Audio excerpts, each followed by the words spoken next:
আমাদের জীবন চলার পথে আমরা অনেক সময় বলেছি, শুনেছি ওনার মতো মানুষ হয় না। এরকম অনেক আত্মীয় কাছের মানুষ আমাদের আছে, কিন্তু যার মতো মানুষ হয় না বলি তারও 10টা দোষ। আমি বলবো না, আপনাদের বলতে হবে, তারও 10টা দোষ, তারও 10টা কমতি। যেই মানুষটা আপনার কাছে সবার উপরে, সেই মানুষটা আবার বউয়ের কাছে গিয়ে খারাপ। কারো কণ্ঠ সুন্দর, চেহারায় মাইর খেয়ে যায়। কারো হাসি সুন্দর, চোখটা ট্যাংরা হয়ে যায়। কারো চোখগুলা যদি টানা টানা হয়, চরিত্রের খবর ঠিক থাকে না। একদিকে ভালো হলে 10 দিকে আমরা খারাপ। এটা হচ্ছে আমাদের জিন্দেগি, এটা হচ্ছে আমাদের নিয়ম।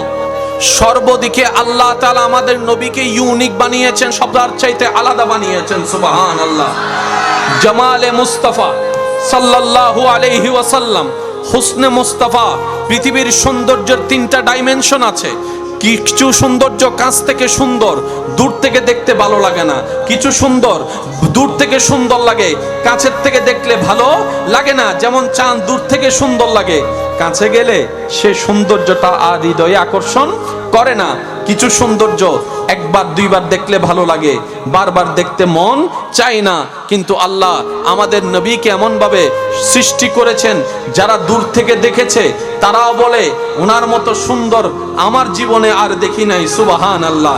যারা কাছ থেকে দেখেছে তারাও বলতে বাধ্য হয়েছে ওনার মতো সুন্দর আমাদের এই চোখ আর কখনো দেখেনি। যারা একবার দেখেছে তারা বারবার তাকিয়ে থাকার জন্য বাহানা খুঁজেছে। যাদের নজর একবার ওয়াদ্দুহাওয়ালা কামলিওয়ালা মদিনাওয়ালার চেহারা মোবারক দিকে পড়েছে, এই নজর একবার পড়েছে, নজর সরাইতে আর ইচ্ছা হয় না। এমনকি যুদ্ধের ময়দানে এক সাহাবা ফরিয়াদ করে, আল্লাহ, শহীদ হওয়ার তামান্না হৃদয়ে আছে, কিন্তু তোমার দরবারে ফরিয়াদ, আমার শরীর তীরের ক্ষত বিক্ষত হয়েছে, তলোয়ারের আঘাতে আমার শরীর থেকে রক্ত ঝরছে। ও কাদেরে কাদির, তোমার কাছে ফরিয়াদ করছি, আমাকে একটু তৌফিক দাও, আমাকে একটু শক্তি দাও। আমার এই জান যাওয়ার মুহূর্তটা, আমার জানটা যেন তোমার হাবিবে মুস্তাফার চেহারা দেখে দেখে দুনিয়া থেকে যেতে পারি। বলেন সুবহান। জিসকা কোই সানি নেহি वो नबी हमारा है, मुस्तफा की अजमत का हद ही ना किनारा है। যারা কাছ থেকে দেখেছেন, যারা কাছ থেকে দেখেছেন, সিদ্দিকে আকবর বলে আমার নবীর মতো দ্বিতীয় আর কেউ নাই। ফারুকে আজমের জবানে শোনা যায় নবীর মতো মেসালওয়ালা কেউ নাই, নবীর মতো কেউ নাই। ওসমান গনি বলে আমার নবীর তুলনা দেওয়ার মতো পৃথিবীতে কোনো সৃষ্টি নাই। মৌলা আলী বলে আমার নবীর মতো এরকম সৌন্দর্য আমি আলীর চোখে দেখি নাই। যারা এরকম দেখেছে তারা বলে নবীর মতো কেউ নাই। যারা আরো কাছ থেকে দেখেছে, মা আয়েশা সিদ্দিকা তাহেরা, হযরত মা আয়েশা সিদ্দিকা রাদিয়াল্লাহু তাআলা বলেন আমার জীবনে আমার নবীর মতো সৌন্দর্য আর কাউকে দেখি নাই। বলেন না সুবহানাল্লাহ।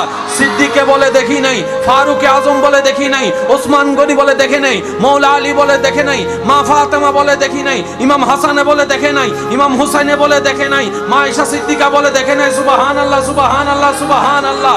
হযরত তালহা বলে দেখি নাই, আব্দুল্লাহ ইবনে আব্বাস বলে দেখে নাই, সাহাবায়ে কেরাম বলে দেখি নাই, ওনারা বলে দেখি নাই, ওনারা বলে দেখে নাই, গরওয়ালা বলে দেখে নাই, বাহারওয়ালা দেখে বলে দেখে নাই, বাজারওয়ালা বলে দেখে নাই। এরকম বলতে বলতে বলতে বলতে জিবরাইল বলে তোমরা তো 10 জন দেখেছো, 100 জন দেখো নাই পৃথিবীতে, কারণ তোমাদের লিমিটেশন আছে। আমি জিবরাইল তো আদমকে দেখেছি, মূসাকে দেখেছি, ঈসাকে দেখেছি, দাউদকে দেখেছি। আমি জিবরাইল দেখেছি ইউসুফের সৌন্দর্যের চমক আমি দেখেছি। হযরত জিবরাইল বলে আমি তো দেখেছি দাউদের চেহারা, আমি তো দেখেছি ইউসুফ নবীর চেহারা, আমি তো দেখেছি ইসহাকের সৌন্দর্য, আমি তো দেখেছি আইয়ুবের সৌন্দর্য। আমি জিবরাইল প্রথম আসমান দেখেছি, দ্বিতীয় আসমান দেখেছি, তৃতীয় দেখেছি, চতুর্থ দেখেছি, পঞ্চম দেখেছি, ষষ্ঠ সপ্তম দেখেছি। আমি জিবরাইল জান্নাতের সৌন্দর্য দেখেছি, আমি জিবরাইল হুরকে দেখেছি, আমি জিবরাইল গিলমা দেখেছি, আমি জিবরাইল সিদরাতুল মুনতাহা দেখেছি। আমার আল্লাহ আমি জিবরাইলকে যতটুকু দেখা নিয়েছে, আমি জিবরাইল বলি আমার নবী মুস্তাফার মতো দ্বিতীয় আর কাউকে দেখি নাই, কাউকে দেখি নাই, কাউকে দেখি নাই। রব্বুল আলামিন ডাক দিয়ে বলে ওরে সৃষ্টি জগৎ, তোমরা দেখবা তো দেখবা কিভাবে? আমি আল্লাহ তো আমার মুস্তাফার মতো আর কাউকে বানাইও নাই।